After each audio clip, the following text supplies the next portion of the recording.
Hey everybody. Today we're talking about continuity using the limit definition. Intuitively, a continuous function is just one that you can graph without ever picking up your pencil. So, for example, the graph on the left, y equals f of x, can be drawn with one smooth stroke. But the graph on the right, y equals g of x, requires us to pick our pencil up at x equals 1 and put it back down somewhere else. So we feel like y equals g of x is not continuous. Unfortunately, that simple intuition isn't very mathematical and won't be helpful if we don't have a very good graph of the function. We'd like a more specific definition that will help us out when we don't have graphs, and in particular that we can deal with strictly algebraically if we need to. Here it is. A function f of x is continuous at x equals c if the limit as x goes to c of f of x equals f of c. So what this is saying is essentially that the behavior of f near x equals c corresponds to the behavior of the function at x equals c. Notice also that this definition is talking about continuity at a particular point, at x equals c. We're not talking about continuity as some sort of global concept right now, something that happens just at that one value. Now, while this is a very concise definition of what it means to be continuous at a point x equals c, there really are three different things going on here that we'll need to check if we want to show that a function is continuous at a particular value. First of all, the limit has to exist. In other words, the left-hand side of that equation has to make sense. Second of all, the function has to be defined at x equals c, so the right-hand side of that equation has to make sense. And finally, that limit has to agree with the value of the function. If any one of those three properties fail, then the function is not continuous at x equals c. We say the function has a discontinuity at that value. Let's go back to the graph we had of y equals g of x a couple slides ago and use it as an example. We said that intuitively this graph seemed to be discontinuous at x equals 1. And now we can see the algebraic reason why. The limit as x goes to 1 of g of x does not exist because the two one-sided limits are not the same. And when the two one-sided limits don't match up, the overall limit does not exist. At other values, however, for example at x equals 3, the function will be continuous. At x equals 3, for instance, the value of the function is g of 3 equals 1. And the limit as x goes to 3 of g of x is also going to be equal to 1. The limit and the value of the function agree at x equals 3, so the function is continuous there. Here's a slightly more involved example. We have a case-defined function. Already we're going to see the value of that limit definition of continuity. It wouldn't be particularly fun to graph all this from scratch. We want to check here whether the function is continuous at the Frankenstein point, at x equals -1, where the function changes from one case to another. First of all, notice that the function is defined at x equals -1. F of -1 is 1. We need to check the limit as x goes to -1 of f of x. In this case, we're going to have to compute the two one-sided limits and see if they match up. Coming in from the left, we have that x is less than -1, and therefore we're in the case that f of x equals x plus 3. Now we have a simple polynomial, and we can evaluate this limit just using direct substitution, plugging in -1. We get that the limit as x goes to -1 from the left of f of x is 2. Similarly, coming in from the right, we're in the case that x is greater than -1. So f of x is equal to 3 minus x squared. Substituting in, we get this one-sided limit is equal to 2. Now, the two one-sided limits both exist and are the same, and therefore the overall limit is equal to the same value. Limit as x goes to -1 of f of x is 2. Okay, so we've got two of the three things we need for continuity. The function's defined, and the limit exists.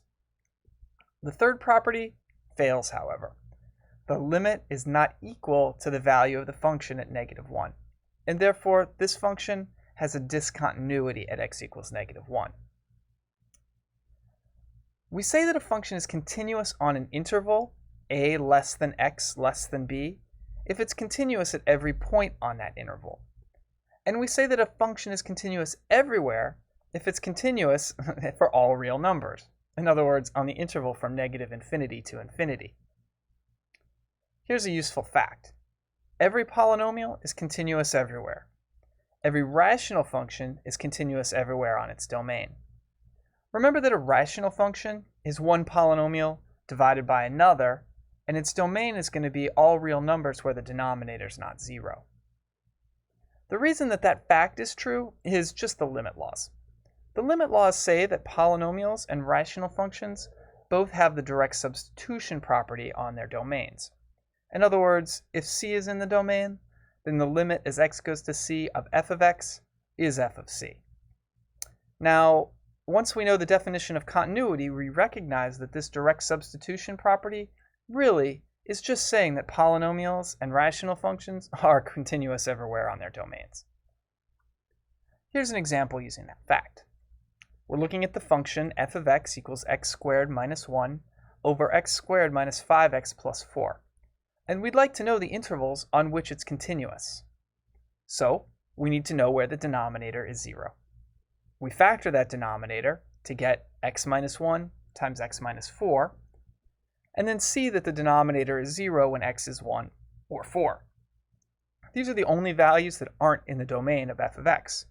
So they're the only values where the function is discontinuous. Written in interval notation, we get this. Negative infinity to 1, union 1 to 4, union 4 to infinity. All with open parentheses, indicating that the endpoints are being omitted. This is saying all real numbers except for 1 and 4. Here's a slightly more involved example. Determine where this function is continuous. So again, we've got a case-defined function. There's 3 potential problem points here.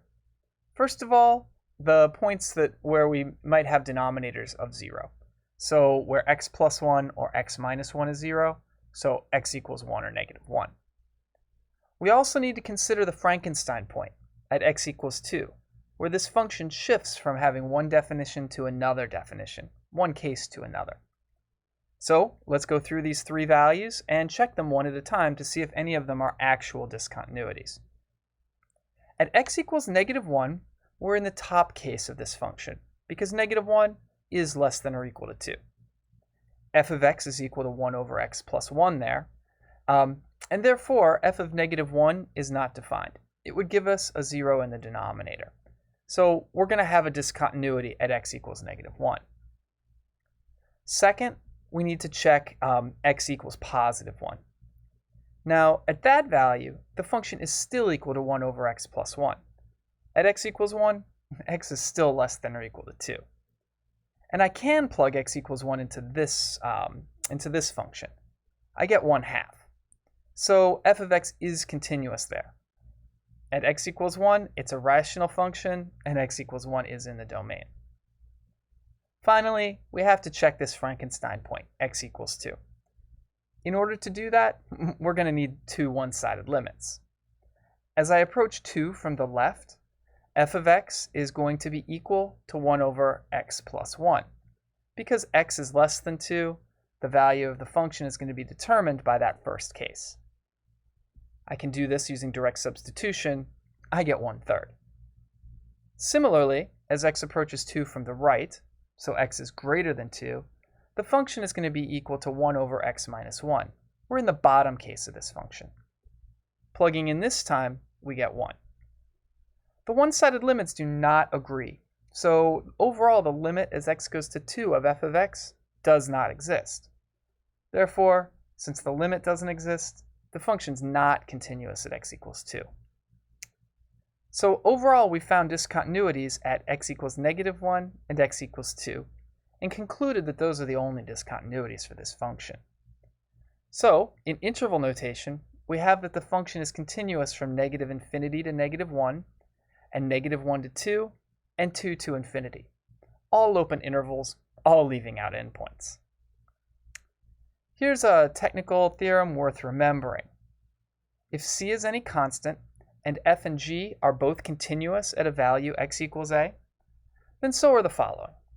C times f, so the constant times the function, the sum of the two functions, the difference of the two functions, the product of the two functions, and the quotient of the two functions, as long as the denominator isn't going to be 0. Of course, we can't divide by 0, and therefore the function won't be continuous if the denominator is 0. If we were to try and prove these, we would do it just using the limit laws. These properties are direct consequences of those limit laws. Finally, let's talk about the different kinds of discontinuities. There are 3 of them that we need to discuss in Calc 1. First of all, if the limit exists at x equals c, but does not equal the value of the function, or if the function isn't defined at x equals c, we say the function has a removable discontinuity at that value. Here's an example of a removable discontinuity. At x equals 1, we can see that the limit exists. Limit as x goes to 1 of f of x is going to be 2 here. However, we have to pick up our pencil when we're drawing. The limit exists, but it's not equal to the value of the function. Here, f of 1 is equal to 1. By the way, we would still have a removable discontinuity if the point 1, 1 were not included on this graph. Secondly, if the left-hand limit and the right-hand limit both exist, but aren't the same, we say that the graph of f of x has a jump discontinuity at x equals c. Here's a picture of what I'm talking about. Here we have a jump discontinuity at x equals 1. The limit from the left is 2, and the limit from the right is 1. Those both exist but aren't the same. We have a jump discontinuity. Finally, if either one of the one-sided limits is infinite, then the function f of x has a vertical asymptote at that value, and therefore a discontinuity. Here's an example. This graph has discontinuities at x equals -3 and x equals +3 because it has vertical asymptotes there. There's 2 one-sided limits that are both infinite in each case.